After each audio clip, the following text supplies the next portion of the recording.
आप देख रहे हैं ऑफिशियल यूट्यूब चैनल रियल आवाज़ पाकिस्तान। आपका होस्ट शाकिर चौहान खिदमत में हाजिर हैं। आज फवाद चौधरी ने एक लंबी चौड़ी प्रेस कॉन्फ्रेंस की है। उस प्रेस कॉन्फ्रेंस के अंदर उन्होंने अदलिया को, नवाज शरीफ को, उसके अलावा ब्यूरोक्रेट्स, नैब, जुडिशरी, सब को उसने रगड़ा लगाया है। आइए ज़रा सुने फवाद चौधरी ने आज 1 घंटा जो प्रेस कॉन्फ्रेंस की है उन्होंने क्या कहा है। अब पाकिस्तान दुनिया की 7 एटमी ताकतों में है, 5वां बड़ा मुल्क है। इस तरह से आप मजाक बनवा रहे हैं अपने मुल्क का। ये आपने हैसियत और औकात छोड़ी है अपने टॉप ऑफिसर्स की कि उनकी जो है वो आप मेन जो ऑफिस में गुफ्तगुएं हैं और फिर उसके टोटे जोड़ के लीक जो हैं वो हो रही हैं। कहाँ से हो रही हैं? इसका जवाब आखिर किसने देना है? हमने तो देखा ही नहीं कि किसी जो जिम्मेदार अफसर है वो आगे बढ़ा हो और उसने उसकी रिस्पॉन्सिबिलिटी ली हो। कोई और मुल्क होता, और कोई बहुत, मैं बात नहीं कर रहा कि कोई फर्स्ट वर्ल्ड का बड़ा कोई महज़ब कोई टॉप मुल्क होता, थोड़ा सा भी कोई महज़ब मुल्क होता, यहाँ पे इस्तीफ़ों की लाइनें लग जाती। लोग जिम्मेदारी कबूल करते कि ये हमारा फेलियर हुआ है और हम इसका इस्तीफ़ा जो है वो हम देते हैं, क्योंकि इस तरह तो नहीं हो सकता। वज़ीर आज़म पाकिस्तान के दफ्तर का मजाक बन गया है, पार्लियामेंट एक बिल्कुल मजाक बन गई है। जो प्रेसिडेंट ऑफ पाकिस्तान पार्लियामेंट के जॉइंट सेशन से खिताब कर रहे हैं और हुक्मरान पार्टी जो है वो बाइकआउट करके चली गई है और उसके बाद ठट्ठे लगा रहे हैं प्रेसिडेंट के। तो अगर कोई इदारा बचेगा ही नहीं, कोई इंस्टीट्यूशन बचेगा ही नहीं, किसी की रिस्पेक्ट आपने छोड़नी ही नहीं है, तो फिर क्या होगा? पाकिस्तान के सबसे पॉपुलर लीडर के ऊपर आप FIR बना रहे हैं। एक FIR हो गई है जी, 144 की FIR हो गई है, फलाने मैजिस्ट्रेट से दरख्वास्त ले लें, वो फलाने मैजिस्ट्रेट की तौहीन हो गई है जनाब, आप फलानी जगह पे आ जाएं। आप क्या, इसका मतलब है कि अवाम की कोई औकात ही नहीं है पाकिस्तान में, लोगों की कोई हैसियत ही आपने नहीं छोड़ी हुई। जो यहाँ का पॉपुलर लीडर है आप उसकी इज्जत देने को तैयार नहीं है। फ़ोन टैप्स हो रही हैं, जब तक जजों की अपनी फ़ोन टैप नहीं होगी आप देखिएगा कोई यहाँ पे हिलजुल ही नहीं होगी। एक दूसरे को ख़त लिखी जा रहे हैं, 5 जज काम में ज़्यादा कर दें, वो कह रहे हैं ज़्यादा इधर है, कम कर दें। जुडिशरी का इदारा अपनी लड़ाइयों में लगा हुआ है, बाकी सारे इदारे जो हैं वो अपने आप के सामने हैं, उनके जो हालात हैं। इतना बड़ा जो क्योस पाकिस्तान में इस वक्त हम देख रहे हैं, पाकिस्तान की तारीख़ में इतना बड़ा क्योस नहीं हुआ। 70 में हुआ हो तो हमें नहीं पता, उस वक्त भी हुआ था, 77 में हुआ था, लेकिन तमाम इदारे इस तरह से डीजनरेट नहीं हुए जिस तरह से हम देख रहे हैं कि जो अभी हो रहा है। यहाँ पे प्राइम मिनिस्टर के ऑफिस की फ़ोन टैप्स हो रहे हैं, सुप्रीम कोर्ट के जजेस, हाई कोर्ट के जजेस, उनको लग रहा है कि कोई प्रॉब्लम ही नहीं है कि जो मर्ज़ी हो जाए, हम कौन सा इस दुनिया में तो हम रहते ही नहीं हैं। उसके बाद और जब अपना 97 का केस हुआ था तो सारी सुप्रीम कोर्ट फुल कोर्ट बैठी थी और उन्होंने कहा था ये नहीं होना चाहिए। हमने सुप्रीम कोर्ट में ट्रांसक्रिप्ट लगा के दिए हुए हैं, वो केस जो है अभी तक उसका केस जो है वो नहीं लगा। तो मेरा ये ख्याल है कि हमें अगर अपने इदारों को, ख़ुसूसन जो हमारे गैर मुंतखब इदारे हैं, अगर पाकिस्तान में स्टेबिलिटी चाहिए, हमें पाकिस्तान को हमने एक रिस्पेक्टेबल मुल्क बनाना है, तो उन्हें अपने इलेक्टेड ऑफिसेस की इज़्ज़त करनी पड़ेगी। ये नहीं हो सकता कि पाकिस्तान के अनइलेक्टेड ऑफिसेस पाकिस्तान के इलेक्टेड ऑफिसेस को जूते की नोक पे रखें। कल जो आर्मी चीफ ने वहाँ पे बड़ी ये भी अच्छी बात कही और उन्होंने कहा कि डेमोक्रेटिक इंस्टीट्यूशंस की और जो हमारी जमहूरियत है उसकी इज़्ज़त करनी चाहिए और हिफाजत करनी चाहिए, उसको अमली जामा पहनाने की ज़रूरत है। This is a very very important statement I would say, और इस स्टेटमेंट को आगे बढ़ाने की ज़रूरत है। पाकिस्तान के असल जो वारिस हैं वो पाकिस्तान के अवाम हैं। पाकिस्तान हमने कोई एक जद्दोजहद थी, लेकिन जमहूरी जद्दोजहद के नतीजे में पाकिस्तान जो है वो बना था और जमहूरी जद्दोजहद के नतीजे में ही पाकिस्तान ने आगे बढ़ना है। अब मैं इस बात के ऊपर आना चाहता हूँ जो हकीकी आज़ादी मार्च का हमारा है, उसके ऊपर भी मैं बात जो है वो करूँगा, लेकिन उससे पहले मैं बात करना चाहता हूँ जो कि आज नवाज शरीफ की गुफ्तगू आज जो है वो उन्होंने कल रिकॉर्ड की है, आज एडिट करके उसको चलाएंगे। ज़िंदगी में वैसे नवाज शरीफ साहब ने ना कभी बराह रास्त बात की है, ना कभी इंटरव्यू दिया है, अभी मैं तो हैरान हूँ, अगर हम कोई तोता बिठा देते 1985 से अब तक, उसको भी ये कॉन्फिडेंस आ जाता कि मैंने लाइव बात करनी है या बात किसी की करनी है। इन्होंने 1985 से लेके अब तक हम लोग सारे जो पूरी जनरेशन जो है वो जवान होकर बूढ़ी होने लगी है। नवाज शरीफ साहब को कॉन्फिडेंस नहीं आया, वो वहीं पे हैं 1985 से 1983 में बैठे हुए हैं। इससे आप अंदाज़ा लगा लेंगे उनकी क्या सलाहियत है। जो इस वक्त मामला है बाहर हो जाए, जो इस वक्त मामला है वो ये है कि नवाज शरीफ को मैं ये कहूँगा कि जो NRO 22 की तफसील कौम के सामने रखें। नवाज शरीफ हमें बताएं कि जो उन्होंने जिस डील के ज़रिए पाकिस्तान वापस आए हैं, आ रहे की कोशिश कर रहे हैं, या फिर शहबाज शरीफ ने मरीम नवाज़ और नवाज शरीफ दोनों को पाकिस्तान की सियासत से बाहर कर दिया है, वो एक अलहदा बात है।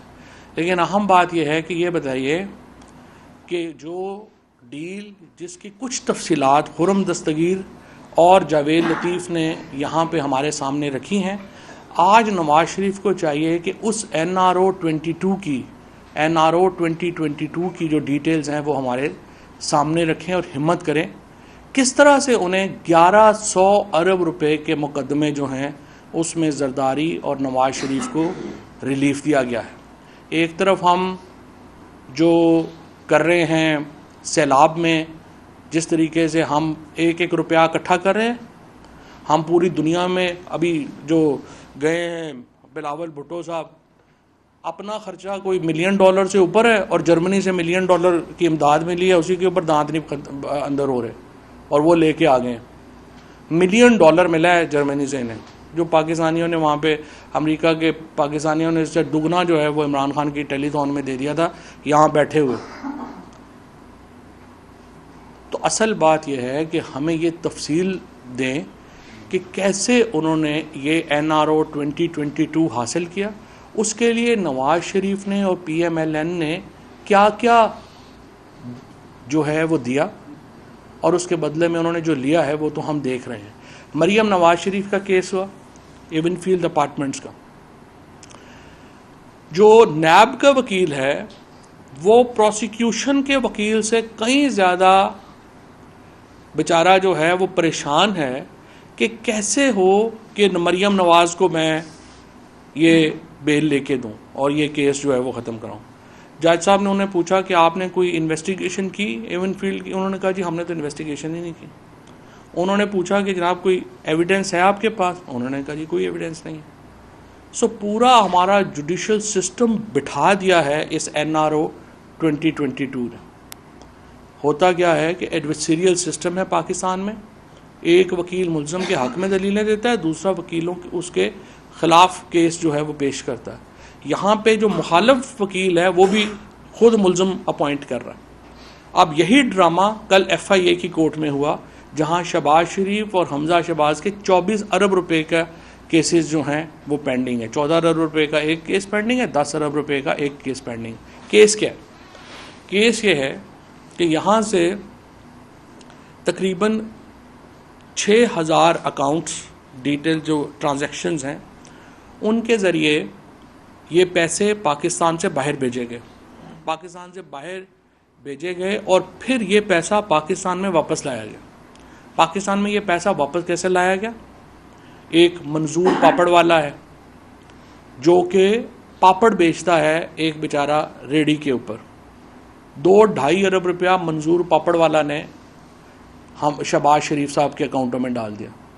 एक इनके जो अपने मुंशी हैं अपनी फैक्ट्रीज़ में, जो ज़िंदगी में कभी बाहर नहीं गए, उन्होंने लंदन से वो पैसे इनके अकाउंटों में डालने शुरू किए और ये टोटल 14 अरब रुपया जो है वो इनको वहाँ से वापस आया और उसके ज़रिए इन्होंने यहाँ पे, और ये मैं आपको पहले भी मैंने पिछली दफ़ा भी बात की थी, ये जो 24 अरब रुपया है या ये इनके जो एवनफील्ड अपार्टमेंट्स हैं या हसन नवाज़ ने जो $100 मिलियन का अपार्टमेंट जो है वो लिया, उस पर भी मैं 1 मिनट में आ रहा हूँ जो नैब ने बात की। ये वो पैसा है जिसका हमें पता है, पाकिस्तान के लोगों को तहकीकात में पता चल गया है कि ये पैसा इन्होंने चोरी किया है।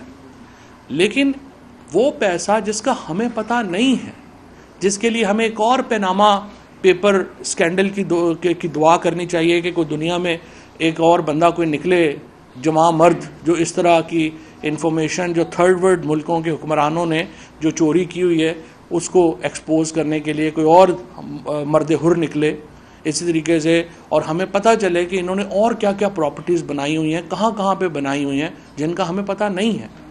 और पाकिस्तान की जो हुकूमत है वो तो शिकंजे में है, वो तो तैयार ही नहीं है। इस वक्त सिर्फ दुबई में 10 बिलियन डॉलर से ज़्यादा पाकिस्तानियों की जो है वो इन्वेस्टमेंट्स हैं प्रॉपर्टी में। किन लोगों की प्रॉपर्टीज़ में इन्वेस्टमेंट्स हैं, किन लोगों ने वहाँ पे किया है, क्या पाकिस्तान में वो डिक्लेयर्ड है नहीं है, तो हमें नहीं पता, किसी को नहीं पता। इसी तरह से यूके में ये जो पॉलिटिकल एलीट है हमारी, इसकी जो सारी इन्वेस्टमेंट्स हैं वहाँ पे हैं, कितनी हैं, कितनी हमें पता है, कितनी नहीं पता। इनकी जर्मनी में कितनी है, इनकी फ्रांस में कितनी है। सरे पैलेस आपके सामने हुआ, जरदारी साहब ने कहा कि हमारा ऐसे कोई ताल्लुक ही नहीं है। जब वो बिक गया, उसकी ऑक्शन मनी आ गई, तो इन्होंने जाके मजिस्ट्रेट को एप्लीकेशन दे दी कि नहीं हमारा ही था, उसके पैसे इन्होंने वापस ले लिए। गवर्नमेंट ऑफ पाकिस्तान ने कभी वो पैसे जो हैं वो क्लेम ही नहीं कर सकी, क्योंकि वो पैसे सेटलमेंट में उनको मिल गए। और इसके बाद ये वो NRO 1 था। अब NRO 2022 जो हो रहा है उसके नतीजे में 1100 अरब रुपया मज़ीद जो है वो इन फैमिलीज़ को जा रहा है, और हमारा सिस्टम उसके ऊपर वो खामोश बैठा हुआ है। और यहाँ सिस्टम क्या कर रहा है आप देखें, मैंने जिस तरह से पहले कहा, इस हुकूमत के अंदर कोई किसी इदारे की इज़्ज़त नहीं रही, पार्लियामेंट की कोई इज़्ज़त नहीं रही, प्रेसिडेंट के ऑफिस की कोई इज़्ज़त नहीं रही, प्राइम मिनिस्टर के ऑफिस की कोई इज़्ज़त नहीं रही, वज़ीर दाखिला के ऑफिस की कोई इज़्ज़त नहीं रही है, और जुडिशरी और फ़ौज और तमाम इदारे जो हैं वो इस जो इस वक्त हालात हैं उसकी वजह से वो सफ़र कर रहे हैं। अब यहाँ पे जो हो रहा है, अब आप देखें कि नैब जो एक मातहत इदारा है वो नोटिस दे रहा है फेडरल कैबिनेट को कि आप में हमारे पास पेश हों और हमें गवाही दें। क्या किसी पार्लियामेंट्री डेमोक्रेसी में कोई इदारा उसको पूरी जो कैबिनेट है उसको अपने सामने बुला सकता है इस तरह? पॉसिबल नहीं। इसका मतलब यह है कि आपकी फिर वफाकी हुकूमत तो ख़त्म होगी, बिकॉज कैबिनेट जो है वो वफाकी हुकूमत है। उनको बुला के कह रहे हैं कि आप हमें बताएं केस क्या है। हसन नवाज साहब ने एक अली रियाज मलिक, जो रियाज मलिक साहब के साहिबजादे हैं, उनसे एक अपार्टमेंट लिया। उस अपार्टमेंट के उन्होंने $100 मिलियन अली रियाज मलिक ने उनको पे किए। उसके ऊपर एक नेशनल क्राइम एजेंसी जो है उसने तहकीकात शुरू की कि $100 मिलियन जो है वो कैसे वहाँ पे आया। और उसके बाद एक आपस में उनकी सेटलमेंट हो गई। सेटलमेंट में आके उन्होंने वो पैसे जो हैं वो जो सुप्रीम कोर्ट का हुक्म था पाकिस्तान में उसको भिजवा दिए, और उसकी कंडीशन ये दी कि इसको आप डिस्क्लोज़ नहीं करेंगे जो भी हमारी डिटेल्स हैं उसमें। अब हुकूमत जो पार्ट है रियाज मलिक साहब वाला और अली रियाज मलिक का, वो तो बार बार ये बात कर रहे हैं। हमें ज़रा नवाज़ शरीफ और शहबाज शरीफ और आज जो प्रेस कॉन्फ्रेंस है उसमें मरीम नवाज़ या नवाज़ शरीफ बताएं ना, हसन नवाज़ के वो क्या अपना वो किस रॉयल फैमिली का पड़पोता है कि वो $100 मिलियन जो है वो अपार्टमेंट, एक अपार्टमेंट के जो है वो ले रहा है। हसन नवाज़ के क्या वसाइल हैं, कितना बड़ा वो जीनियस है, एलन मस्क का भाई है, क्या है वो, किस तरह उसने जो है वो उसका वो सैटेलाइट वो जो है वो बंदे स्पेस पे भेज रहा है, क्या कर रहा है, क्या बिजनेस कर रहा है, सिवाय इसके कि पाकिस्तान से पैसे लूट के जाते हैं, उनके अकाउंट्स में जाते हैं। और इसीलिए जब इमरान खान ने बात की थी अक़वाम मुत्तहिदा में, और बाद में यहाँ पे जब हमारे यूरोपियन एम्बेसडर्स भी मिले, तो खान साहब ने उनसे एक ही बात कही। इमरान खान ने कहा देखें आप रोते हैं कि यहाँ पे लोग इमिग्रेशन पे चले जाते हैं वहाँ पे, और इलीगल इमिग्रेशन आपका बड़ा मसला बना हुआ है, क्यों लोग यहाँ पे कश्तियों पे डूबते हैं। यहाँ पूरा हमारा गुजरांवाला, रावलपिंडी डिवीजन, गुजरात, झेलम, ये सारे लोग बेशुमार जो हैं ये इमिग्रेशन में बेचारे जो हैं वो जाते हैं कश्तियों में, रास्ते में गोलियां लग जाती हैं, उनके साथ फ्रॉड हो जाते हैं इमिग्रेशन के। क्यों जाना पड़ता है हमें? इसलिए जाना पड़ता है कि सारे जो वसाइल हैं हम जैसे मुल्कों के, थर्ड वर्ल्ड कंट्रीज़ के वसाइल जो हैं वो चले जाते हैं फर्स्ट वर्ल्ड में, और फर्स्ट वर्ल्ड में वहाँ पे ये सांपों की तरह उसके ऊपर बैठ जाते हैं। अब नवाज शरीफ वहाँ पे बैठा हुआ है और अरबा रुपए की उनकी प्रॉपर्टीज़ है। क्या बरतानवी हुकूमत ने उसको कहा है कि आप जनाब यहाँ पे बैठे हुए हैं, ये पैसा कहाँ से आया था? क्या आपके 1970 में तो जब आपकी एक फैक्ट्री थी 7 भाइयों की, 1980 में तो आपके पास कुछ भी नहीं था। तो ये आप प्राइम मिनिस्टर बनने के बाद अचानक अरब रुपए के आप मालिक कैसे बन गए? उनको क्या ज़रूरत है? वो तो नहीं पूछेंगे, उनके तो पैसे वहाँ पे आ रहे हैं। इसी तरीके से जो बाकी मुल्क हैं वो नहीं। अच्छा, जब तीसरी दुनिया का पैसा फर्स्ट वर्ल्ड में चला जाता है सारे का सारा, तो फिर फर्स्ट वर्ल्ड के लोगों के पास इकोनॉमिक अपॉर्चुनिटी नहीं रहती। वो क्या करेंगे? वो बाहर ही जाएंगे, क्या करेंगे और क्या करेंगे? इसलिए इमरान खान ने ये कहा था अक़वाम मुत्तहिदा में कि ये खुद फर्स्ट वर्ल्ड के इंटरेस्ट में है कि आप वसाइल की डिस्ट्रीब्यूशन में अपना किरदार अदा करें।